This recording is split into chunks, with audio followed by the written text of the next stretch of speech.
Warahmatullahi wabarakatuh.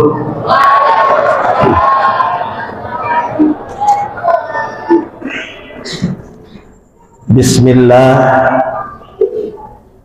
alhamdulillah, nahmaduhu wa nasta'inuhu wa nastaghfiruh wa na'udzu billahi min syururi anfusina wa sayyiati a'malina. May yahdihillahu fala mudhillalah wa may yudlil fala hadiyalah. Asyhadu an la ilaha illallah wahdah la syarikalah wa asyhadu anna sayyidana Muhammadan abduhu wa rasuluhu la nabiyya ba'dah. Allahumma salli wa sallim wa barik ala sayyidina Muhammadin sallallahu alaihi wasallam wa ala alihi wa ashabihi ajma'in, amma ba'd. Ayuhal hadirun wal hadirat wal jamaah rahimakumullah, ittaqullaha haqqa tuqatih wa la tamutunna illa wa antum muslimun. Summa qala Allah ta'ala fil Qur'anil aziz, a'udzu billahi minasy syaithanir rajim, wasari'u ila magfiratin mir rabbikum wa jannatin arduhas samawati wal ardu uiddat lil muttaqin. Summa qala an-nabiyyu sallallahu alaihi wasallam, talabul ilmi faridah ala kulli muslimin wa muslimatin. Summa qala an-nabiyyu sallallahu alaihi wasallam aidan, man qama ramadhana imanan wa ihtisaban ghufira lahu ma taqaddama min dhanbi. Shadaqallahul azim wa shadaqa rasuluhul karim wa nahnu ala dzalika minasyahidin walhamdulillahi rabbil alamin.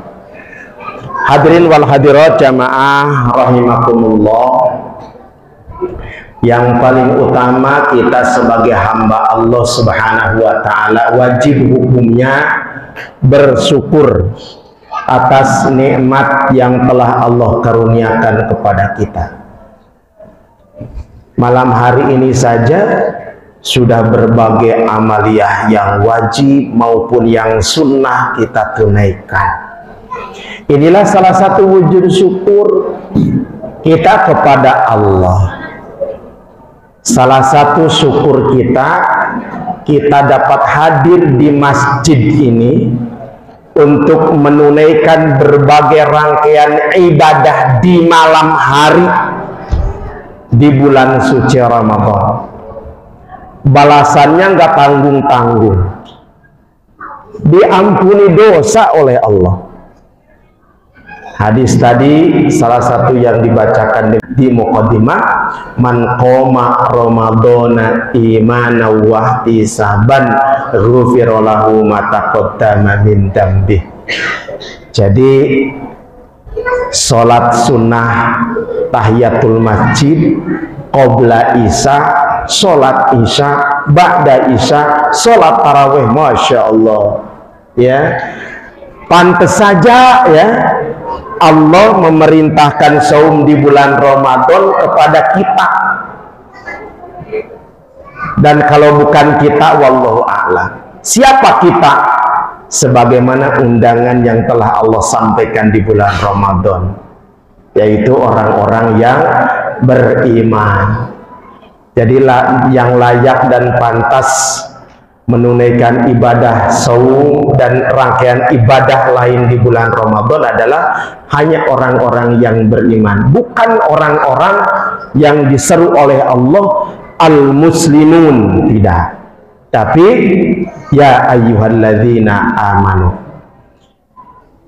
Di siang harinya kita menunaikan saum, dan saum ini hak prerogatif Allah yang memberikan balasannya. Wa ajibih, ya, Allah yang memberikan balasannya. Betul, setiap amalan yang dilakukan oleh orang-orang mukmin balasannya antara 10 sampai dengan 700 kali lipat.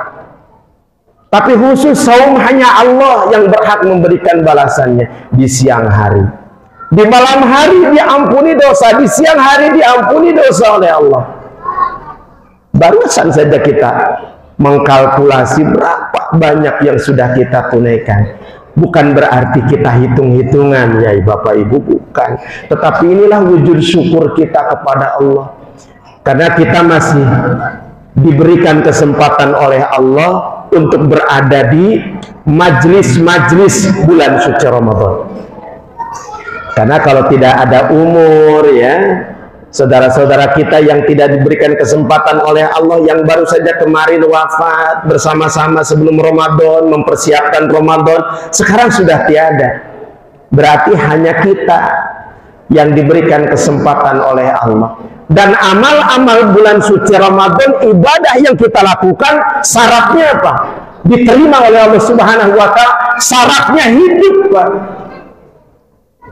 Karena orang yang sudah meninggal nggak wajib lagi, nggak wajib mencari ilmu, mencari nafkah.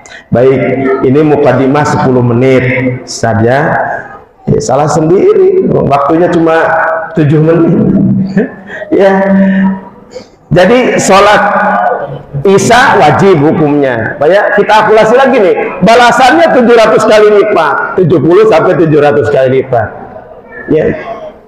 Kemudian sholat qobliyah Isya ba'diyah sunat hukumnya. Kemudian sholat Isya wajib hukumnya, dilaksanakan secara berjamaah di masjid pula. Waduh, ini balasannya 27 derajat. 1 derajatnya kata Rasulullah SAW sama dengan jarak antara langit dan bumi. Ada apa di atas bumi, di dalam bumi ada apa sekitar langit dan bumi, apa saja itu balasan bagi orang-orang yang sholat berjamaah di masjid. Nah, oleh karena itu kita telah menunaikan kewajiban-kewajiban dan sunnah-sunnah. Nah, sekarang giliran Al-Fakir berdiri di podium ini karena ada jadwal ceramah taraweh. Kebetulan Al-Fakir tidak disampaikan tadi sama Ustadz Didik berapa menit. Dan tidak disebutkan kultum juga. Ya terserah saya. Ya Pak ya. Karena talab ilmu itu hukumnya wajib, pahalanya besar. Gimana? Sampai jam 9 saja, Bu? Ceramah tarawih jam 9 atau jam setengah 10? Ya, 10 menit lah, 10 menit lah ya. Iya. Oke. Judulnya keren. Dari Masjid Kebangkitan Islam. Ini judulnya luar biasa, minimal 2 jam Pak, menjelaskan tentang kebangkitan itu apa, ya, Islam itu siapa, kondisi saat ini gimana gitu kan. Baik, kita peringkas, kita melihat satu perjalanan baginda Rasulullah SAW. Rasulullah mulai hijrah dari Mekah ke Madinah, pertama kali yang dibangun adalah Masjid Quba. Dan di sanalah Rasulullah mengumpulkan ya para muhajirin yang berhijrah ya dari Mekah ke Madinah. Dan yang pertama kali dibangun oleh Rasulullah adalah Masjid Quba, kemudian Masjid Nabawi. Walaupun berikutnya Bapak Ibu rahimakumullah, orang munafik tidak setuju. Abu Amir Ar-Rahib itu dia adalah salah seorang penganut Nasrani yang sangat taat. Saat Rasulullah SAW mulai hijrah dari Mekah ke Madinah, dia tidak suka dan sangat bereaksi terhadap persatuan ya dan ukhuwah kaum muslimin di bawah kepemimpinan Rasulullah SAW. Nah, Abu Amir Ar-Rahib ini adalah karena tidak suka perkembangan dan perjalanan kaum muslimin dengan kesatuan dan persatuannya, maka dibangunlah, singkat kata, dibangunlah Masjid Dirar. Karena sebelumnya perjalanan Rasul hijrah ke Madinah itu mendapatkan perlawanan langsung. Ya. Jadi Abu Amir ini adalah tokoh kaum Madinah, ya, orang Nasrani Madinah, dan dia juga sebagai pemimpin. Maka ketika Rasulullah dengan melihat bagaimana kemudian kesatuan dan ukhuwah, perjalanan ikatan kaum muslimin di bawah kepemimpinan Rasulullah pada saat itu luar biasa perkembangannya, sampai-sampai kemudian berpengaruh kepada kabilah-kabilah di Madinah, termasuk kaum Aus dan Khazraj. Itu kan pimpinan dan tokohnya sudah masuk ke dalam barisan kaum muslimin. Abu Amir ini nggak setuju, dia marah dia, maka kemudian kontak ke orang-orang Quraisy untuk mengadakan perlawanan kepada baginda Rasulullah SAW, dan 2 kali ya, perlawanan yang dilakukan oleh Abu Amir, diantaranya adalah perang Tabuk dan perang Uhud. Nah, pada saat perang Tabuk dilaksanakan, dibangunlah Masjid Dirar dengan tujuan untuk memecah belah persatuan kaum muslimin. Sebelum Rasulullah SAW diberitahu oleh Allah, maka Rasulullah diundang sebelum berangkat ke perang Tabuk, ya kan? Maka Rasulullah menjanjikan akan datang untuk sholat berjamaah bersama orang Madinah pada saat itu untuk melakukan sholat di sana.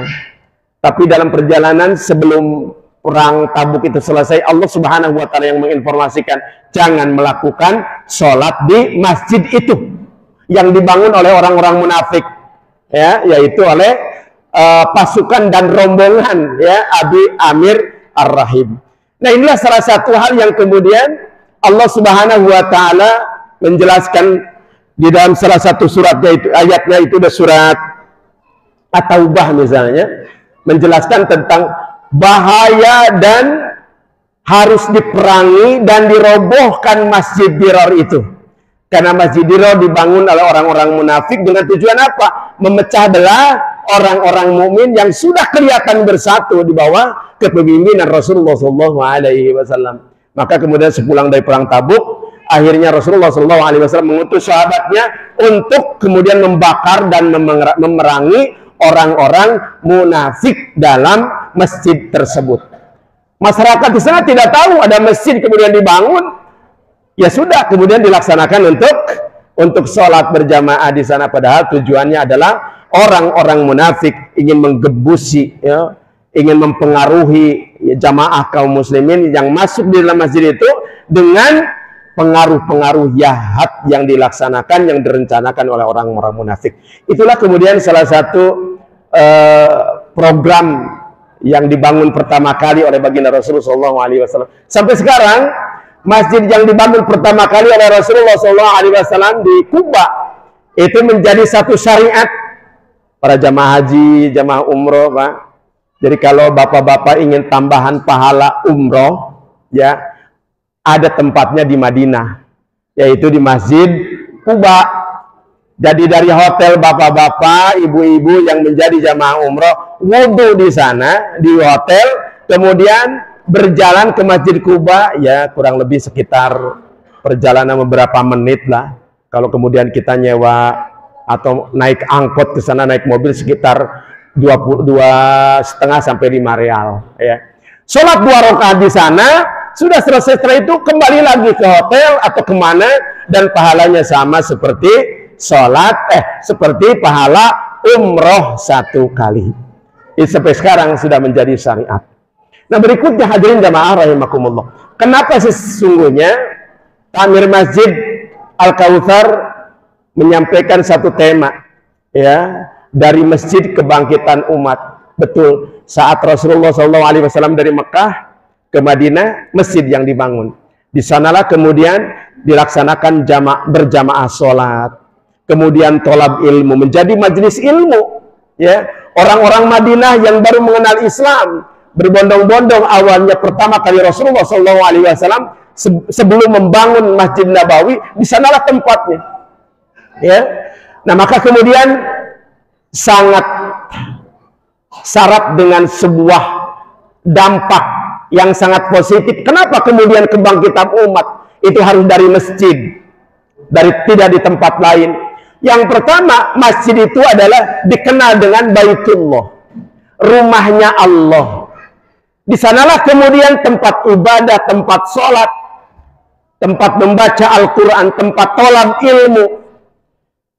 Dan syarat dengan sebuah keyakinan bahwa di masjidlah kita seolah-olah dekat dengan Allah.